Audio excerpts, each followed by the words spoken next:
Hey, what's up everyone? So, this is episode 1 of 5 in my new scripting tutorial series. In this episode, I'm going to be going over a basic introduction. I'm also going to be teaching you guys printing and variables.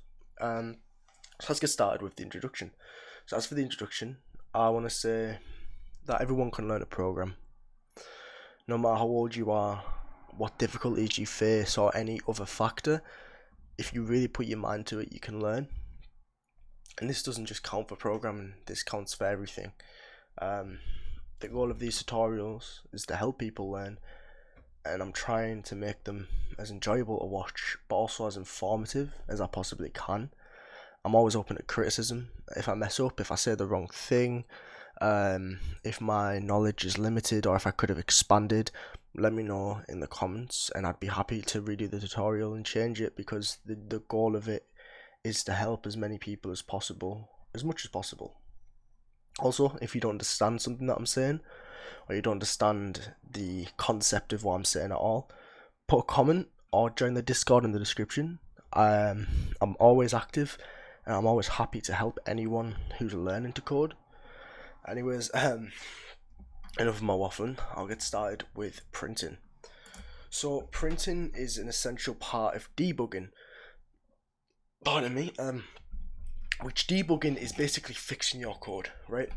And printing allows you to put a message into the output at certain points throughout the script. So you see, this one says print hello world. This is called a function or a method, but in Lua it's generally referred to as a function. These curly braces are what you put your arguments in. Your arguments are essentially the data that you want to input into the function. I'm going to expand on this in the next episode, where I actually go over functions, but essentially functions can take in data, and you can put any data you want in. So in this case, this print function takes in one piece of data that has to be a string, so I'm inputting it in the parentheses here.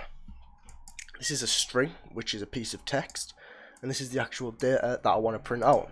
So if I click run and I look in output, you'll see there's these two here, which I'm pretty sure it's something with Roblox or one of the plugins that I use, but I'm not entirely sure why those two are there. So you can ignore those two if they're there. You want to look for one that actually tells you which script it's from, which is this one. So it says it's from this script, right? Line 1, which is the line we do the print on, and it says hello world. We can print anything. So if you're printing text, it has to be inside of quotation marks, but you can print numbers, which are called integers. If I click run, you'll see that it prints 5. You can print booleans, which are essentially a true or a false value, which prints true. You can also print tables and metatables, which essentially hold data. So if I click run, print the table out. If I put some data into this table, so 1, 2, 3, it'll print out the table with those 3 dots. If you click to expand, it'll tell you which index and what the value of that index is. And you can also print out variables, which I'm going to teach you variables before I show you how to print them. So variables are genuinely the most essential part of programming, to be honest, aside from the actual source code itself, I guess. It's going to be insanely hard to create a good program without using variables, because they make everything so much easier, I guess, and it's virtually impossible to make something without using them. So variables essentially hold data temporarily.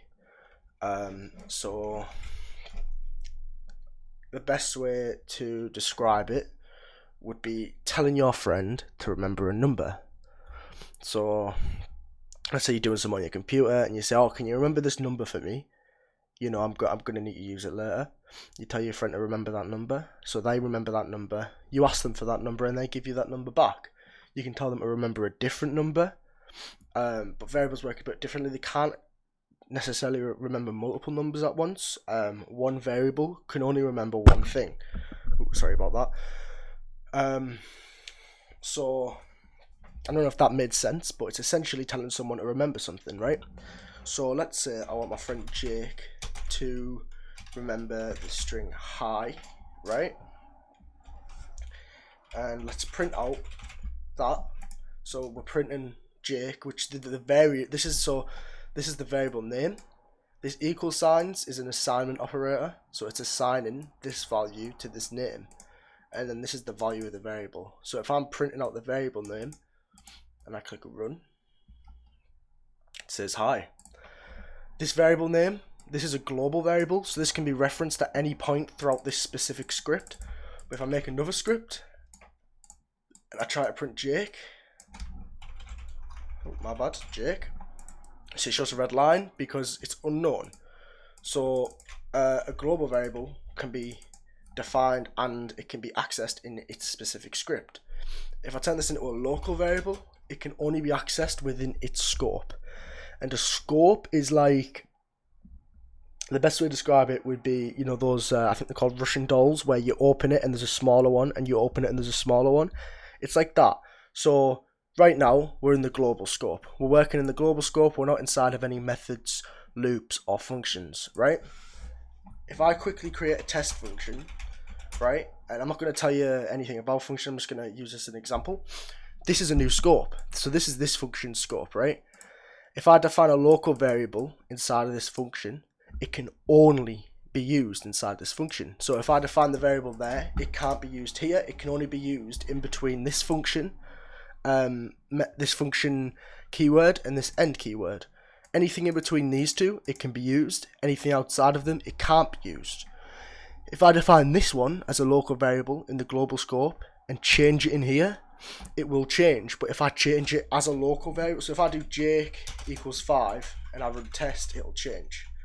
If I say local Jake equals 5, it won't change here, but it'll change inside of here, if that makes sense. And that's basically how scopes work. It's essentially like Russian dolls. You can have multiple scopes. So if I have another function called test2, anything defined inside,